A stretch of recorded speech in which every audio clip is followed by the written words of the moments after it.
Welcome back to the Sweat Elite podcast. This podcast features a conversation with Aki Nummela, who's a 2:17 marathon runner from Finland. Aki is probably the most influential person on my marathon running career, having taught me the basics from 2017 to 2019. Aki's been coaching the marathon and long distance events for over 20 years, so has so much experience. So this was such a great conversation to have. Hope you enjoy it. Aki, thanks for joining. How would you describe your lifetime mileage as a runner? I don't know too many people personally that have been running for as long as you have and as consistently as you have. So this is an interesting question for me to ask you, but how do you see your lifetime mileage as a runner, and roughly how many miles do you think, or kilometers you think you've run in your life? I think I count myself like starting back in 2000. I started proper training. So basically, probably after that, all the years been quite same. So I would say 4,000 to 5,000 per year. So what it's going to be 100,000, 120,000, something like that. So it's all been quite same. Yeah. I think my best Strava year was the last year. So that was like exactly 100 kilometer per week average, which was quite good. Yeah, that's very, very good. And out of those 24 or 25 years, have you had any longer breaks in that time, or has it basically been pretty consistent? I don't think I remember ever seeing you having a long break, but you seem to have been very consistent. So would that be true? Yeah, I basically never had too many big injuries. One steeplechase injury, I took like 2 months off, but I think 2 months is the longest period I've taken off. So it's been always, of course, 1 week off or back, but all those 25 years and earlier, I've been always active. So not too big injuries yet. So this leads me to ask, maybe we've been too lazy or something. Yeah, sometimes that happens. But perfect segue to asking something that we've spoken about off air many times, and it's, the lifetime mileage of a runner. And I've noticed in you, and you've noticed in yourself, that you don't need a lot of training to get very fit. And I've noticed that in myself as well. So how important do you think lifetime mileage is for things like recovery, returning to top fitness? You coach so many people, and you've probably coached more people than I know anyone has coached before. And so you obviously see this in athletes that you coach. But if you could speak a little bit more to sort of lifetime volume and the benefits of it, I'd love to hear your opinion. I think the more important thing, like when you think about lifetime training, I think you have to be active. I think that's the most important thing. Like there's been years like I haven't been basically training too much, but I've been active. I've been coaching so much. So I've been like 40, 50,000 steps per day, even though I haven't been doing any kind of training. So, which is, of course, you have to count those 40,000 steps as a training when you do the base training. So I think that's more important thing when you think about during your whole life. So you have to be active. It doesn't matter what it's been. It doesn't need to be running. Sometimes it's almost better not to be only running. I think many people doing the football or soccer earlier years, and then they switch to running, which is, I think for many people it's much better that way compared to they start running when they are like 5 years old and started only doing running. And so I think you might be better off even not to run that much, but at least you have to be active. Yeah. I do remember talking to you about this around the time you ran 2:17, and I believe you ran 2:18 around the same time. And you weren't doing super high volume. It would have been maybe 100 kilometers a week, or maybe slightly more in some weeks, but not often. And you mentioned that, yes, you're also doing 20, 30,000 steps a day, many days in the week. And you also attributed this steps to the training. So basically repeating what you just said, many people would probably push back on that and say it's not in a training zone, it's not in zone 2 or zone 1. Like, what would you say to that? I don't know. At least I got my legs stand basically whatever. So I would count it. I was training probably like 70 kilometers per week when I did my personal best in marathon. So, but I didn't count the coaching stuff that time of the training. But yeah, I think it's not always all about running. I think in marathon, of course, those marathon specific workouts are very important. And when you compare those like a long or many amount of the steps or coaching sessions, which may last like 5 or 6 hours per day. So I think that's a good combination. And at least it worked for me that time, but not anymore because I don't coach that much anymore. So I have to do more running at the moment to stay even some kind of fit. Yeah, sure. We've also talked, this is the last sort of part of the lifetime mileage topic. We've talked a few times about the idea of when someone has got so much volume in their legs, like you, 20, 24, 25 years, maybe they don't necessarily need as much volume to perform at their best. Would you say that's true? And where is your mind at with that now? Because you've worked with runners that have been running for many, many years. And then, of course, you have coached runners that are just new to the game. Do you think that the statement of if you've been running for 20 years and high mileage, you don't need as much mileage, is there like a diminishing return effect, or what do you think about that? I think that's quite a personal question because many people, they have some kind of, like, for example, you and me, we are kind of like also 800, 1500 meter background. So I think we are ones that we cannot lose our speed as well. So it's not all about the mileage, or it's not all about the training. If I run too many miles or 200 kilometers per week, but I get at the same time I become way slower. So I think it's not going to help my marathon. So you have to find the good balance there. And many people, you just have to find the way help them. Some people need speed, some people need mileage, and it's not all same when you talk about the normal kind of people. So it's not all about the mileage. Yeah, good answer. Okay, similar topic, but slightly different. You've coached, as I said, hundreds of athletes over more than a decade, or over 2 decades. What are one or two things that you think that people often get wrong about training and racing? And it could be relating to 5K, 10K, or up to the marathon. But what's a common thing that you think that people focus on that maybe they shouldn't? The most people I, of course, been coaching, like they are just, like I said, like a normal people who do normal jobs and stuff like that. So we do not coach too many top athletes, and unfortunately, we don't have those top athletes too many in Finland nowadays anymore. So, but I would say that.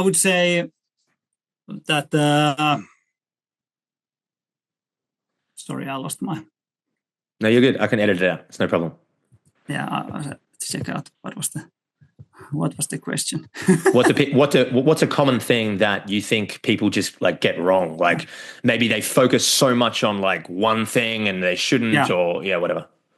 Yeah. I think the one reason for Finnish runners, at least, is like they training a little bit too hard all the time. So that's a normal problem training wise. And I think when you get the much more balance, you focus on your basic training, and then at the same time you don't forget about the speed. I think you find the best combination. It doesn't matter like what your level is. I think that's the main thing. Like many people, they just run like the fast workouts a little bit, maybe some of them too slow, and then when you should be running slow, you're running too fast. So then it's all about the same porridge there. And then I think race wise, I see for many people, of course, they focusing too much, for example, on a marathon. I'm not talking about you running like every month marathon, but it's like they don't, like you have run like shorter distances as well during your years. But many like normal runners, they focus on a marathon only. So I see like many people would benefit a lot, like they would focus even 1500 meter or 3K at times. So they do run like one spring marathon, one fall marathon, and they repeat that year after year. And then at some point they end up being in a position like they don't find the speed anymore, and it's all about the same. So I think that's one mistake. And I think also a second mistake in race wise is like many normal runners, they don't understand the like varieties like between the days, like the weather, stuff like that. They always, doesn't matter like are you running your marathon on a gravel road or are you running in Valencia, they still want to do their personal best, and then they are all like disappointed. Like I think that's one thing they should think about more, like how different things could change the situation where you're at. So then you would enjoy at least more about the races and training as well. I definitely agree with all of them, but especially the last one, because if you get a course where the weather is 10 degrees warmer and it's 10 degrees colder, then it's going to be a lot more difficult to perform. And it's, I think, 20% more humidity and a little bit different surface, like it could easily mean 10 seconds a kilometer, Yeah. which in Like a marathon yesterday, is many minutes. yeah, like yesterday, one lady told me like Valencia Marathon is very slow course. I was like, what, why you think that? And she was like, because I ran bad there. Yeah, of So she course. thought like it's not fast. Of course. Yeah, even though you have how many of your fastest marathons in Valencia? Yeah, I think two at least. No, Yeah. no, one only, the only Okay. fastest. But also, I believe your half marathon personal best is still from Valencia. Yeah, kind of. Yeah, I did the same in Finland also 3 years back. But yeah, Hmm. Okay. it's my fastest. Gotcha. I remember that day very clearly. I was there. It was It very was very very windy windy. day. Yeah, exactly.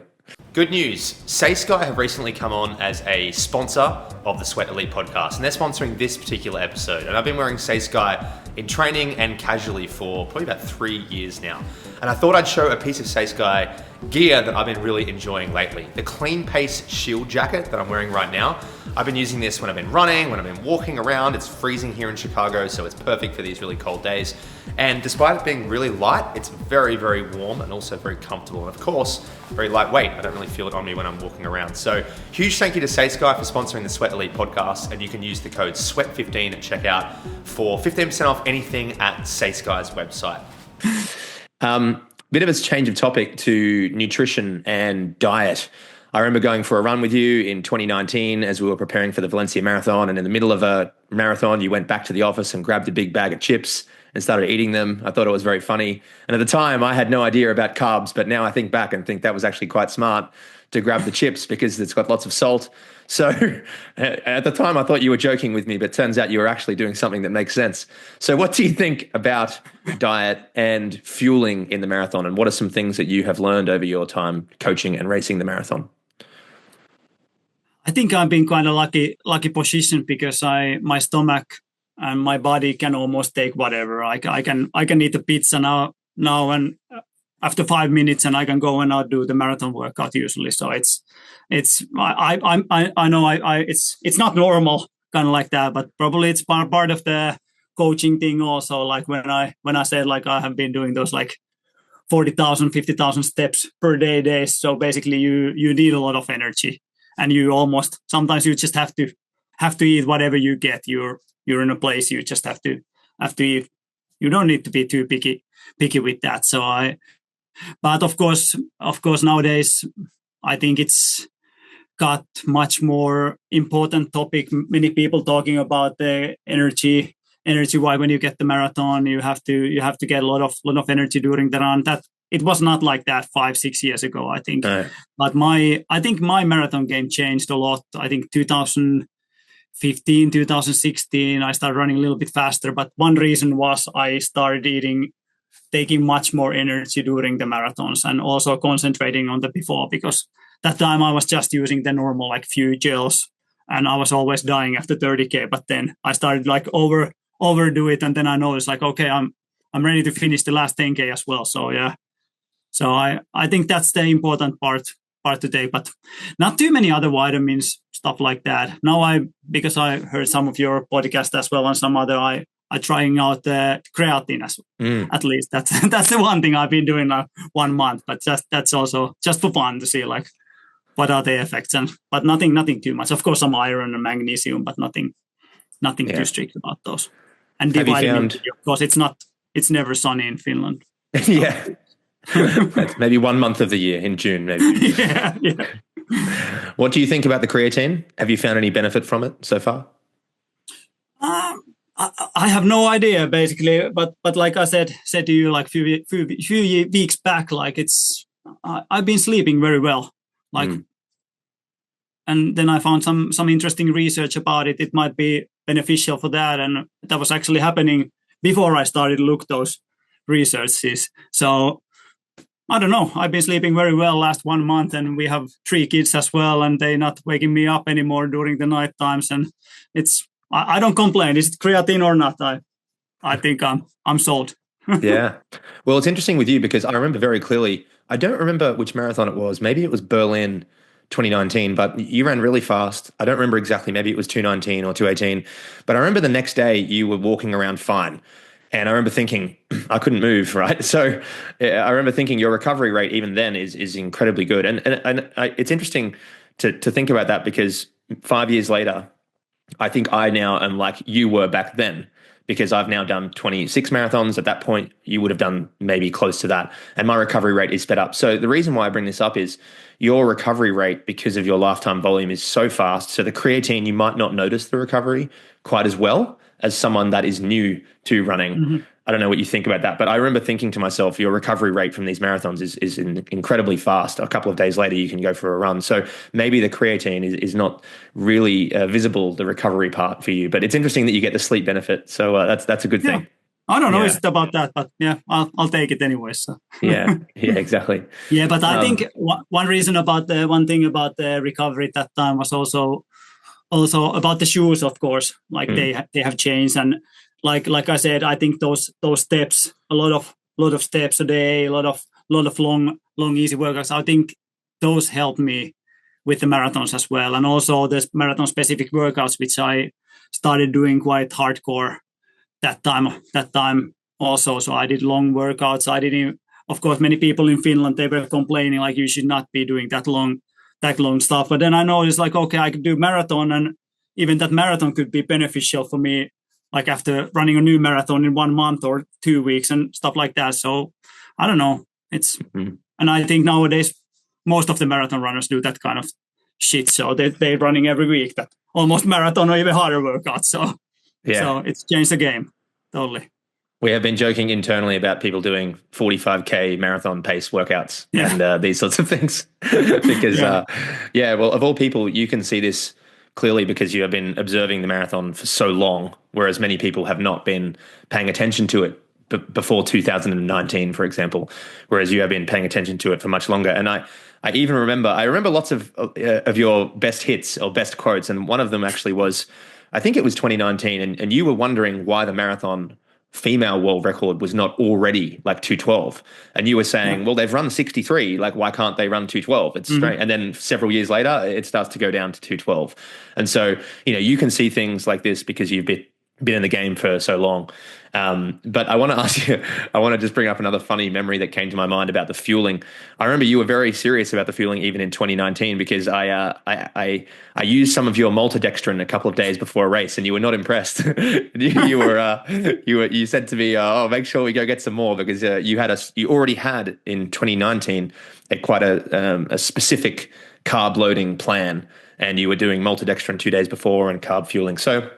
To finish off this topic, like, do you have any particular protocol with carb loading and before and during a marathon? Yeah, I like nowadays. I feel like maltodextrin tastes. I think I've taken it too much during the years, so I don't feel too good like that anymore. But yeah, of course I'm using it because it's easy to get the energy.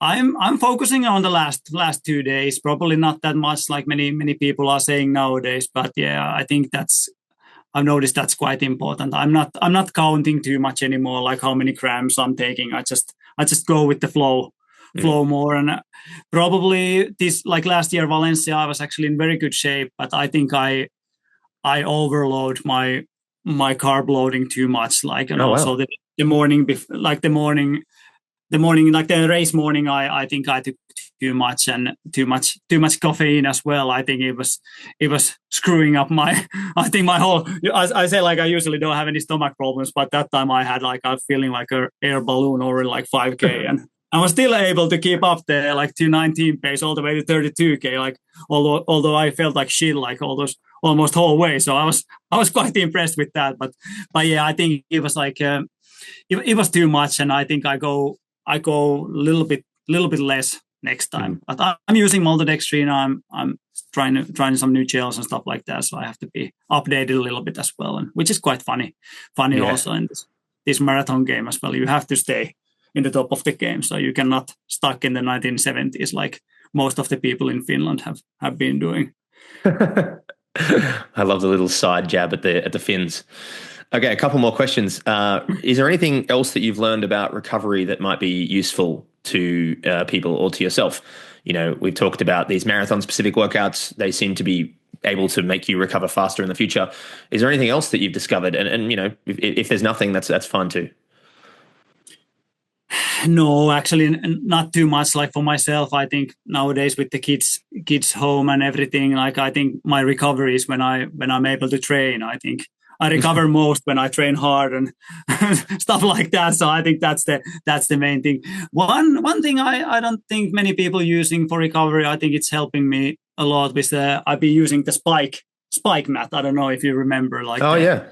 Yeah, that's what I'm still using. I think it's helping me falling asleep and helping me relax my hamstrings and calves. So I think I'm using the one with the long plastic spikes. So I've been using that a lot, and I like the relaxing feeling of it. But yeah, I think that's almost the only thing I'm using to relax.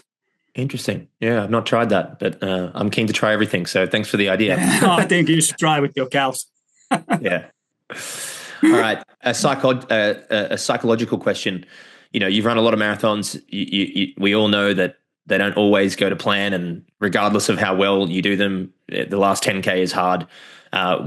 Where does your mind go in the last 10K of a marathon when things get hard and your body starts to scream at you to stop? And even more so, I'm interested in learning, because I had to do this the other day in Houston. I knew I wasn't going to run a personal best at 32K. I knew I wouldn't even maybe break 220, but I had to battle the demons to get to the end. What do you think about when it gets hard in the marathon? When I did my best in Valencia, like those two times, I was suffering the calf cramps all the way to the finish line. Like I was feeling very good at 30K. I was ready to speed up, and I actually ended up speeding up the pace, but I was fighting the calf cramps all the time. So I think that was the mental game. Like I didn't enjoy it all. I still hate that marathon because it felt so bad the last 10K. I was feeling good all the way except those calf cramps. Like I think you know what I'm talking about. So it's mentally terrible. I think that time it was all about the money that kept me going, actually, because the Valencia Marathon gave like 2,000 euro if you were in that personal best program, if you break your own personal best. So I think without that 2,000 euro, I would have just quit the whole thing. So, but of course, the money is not most of the time this situation there. But I think I just trying to push through. I don't feel like I'm thinking too much. When you start thinking too much, I think the game is over. I think and I've noticed that's happening when I'm getting older. I think it's happening easier and easier. You just give up. You're not ready to suffer that much anymore. So yeah, because I love the marathons when you're able to speed up after 30K, and that's the reason why I'm still doing the marathons, because I want to experience that thing, like you're in 30K and you feel good and you still feel like you're able to speed up and run the fastest 10K, but I haven't seen that one yet after a few years. So yeah, I still want to feel that experience at least once. Yeah, very true. Are there any more races? Well, you've done a lot of marathons and you've spoken to so many people that have done marathons. What do you think are some of the best marathons out there to run? Of course, we've already spoken about Valencia. And what are some of the marathons that you are interested in doing in the future? Of course, I have to say our own Helsinki Marathon, because we have this August we're organizing. I think it's the seventh edition, and we will have probably like 9,000 runners there this year. But we have 42K loop this year, so I want to really experience that one. So usually the Finnish marathons are you go around 10 times 4 kilometer loop, and it's not very very attractive. So that's why I want to experience that, how it feels to run our own marathon. But many others, of course, the normal Boston and stuff like that, New York. I'd like to do New York Marathon. I had the elite spot actually 2020, the COVID year. I was very excited about that, but the COVID took it away. So that's the only thing I regret nowadays about my runnings. But yeah, those are the ones. And of course, the CIM, like I said, I'm very interested in CIM as well. Try the downhill marathon, because I feel like myself, I'm quite good downhill runner as well. So I think it could be beneficial. Although it's not all about the downhill, but it's rolling and etc. But still, I would like to try that one, how it feels. But but yeah, I just go with the what's gonna be. You never know. Sounds like I might be racing you in Helsinki this year. Is that right? Yeah. I think that would be good. Trying to go 220. Yeah. Die in the end together. I think nothing is funnier than that. You have the hometown advantage, but I might be coming in with a faster season's best, but not personal best. So that will be fun. What's the Helsinki Marathon course like? I mean, I can look this up online, but I'd love to hear from you who started the event and who has managed this event for many, many years. And of course, I was living in Finland when it was started, and I contributed in a very small way. But you've been running it, nonstop since, and it's grown and grown. So what's the course like? And if people are interested, how can they learn more about it? Yeah, like I said, like we have one loop marathon now, which is quite not very normal in Finland nowadays because not too many runners. I think it's quite nice. Of course, Helsinki is not the most flat city, like but we have some new bikeways, etc. We are able to use. We can use little car roads. Of course, many people thinking like, why you cannot close the whole Helsinki? It's a small city compared to New York and Berlin, but city is not that easy. I say like the officials in the city government, etc. It's not that easy to get the permits. But we year after year we trying to conquer more car roads as well and stuff like that. So it's quite nice road. Some hills, some downhills, some uphills. Yeah, I think they're part of it. But of course, the weather is very good in August. It might be very perfect. So I think that's the best part of it. And many foreign runners, they say like that's awesome to have this kind of weather in August in Europe. So not too hot. Do you know the elevation gain of the course and loss? No, not yet. I think the most highest part is probably like 25 meters up, and so it's not much. It's quite flat, but it's not Valencia, but it's it's still good. I'd say in Finnish standards, it's very good. Yeah. Yeah. Well, I'm really looking forward to racing it this year, and I'm looking forward to having a battle with you where I can finally maybe challenge you, because we've done a few races where I've just not been quite the same shape, but now we are probably maybe similar. So I'm looking forward to that. Yeah. Cool. Well, thanks a lot for joining. I appreciate it. I'm looking forward to catching up with you in the summer. And if anyone's interested in learning more about Helsinki Marathon, there's obviously the website you can find. But there is actually, just to clarify for people, there's a couple of marathons in Helsinki, so make sure that they find the right one. So how do they do that? Yeah, end of August. Yeah, then you're in the right place. Exactly. Cool. Thanks for joining, Aki. Speak to you soon.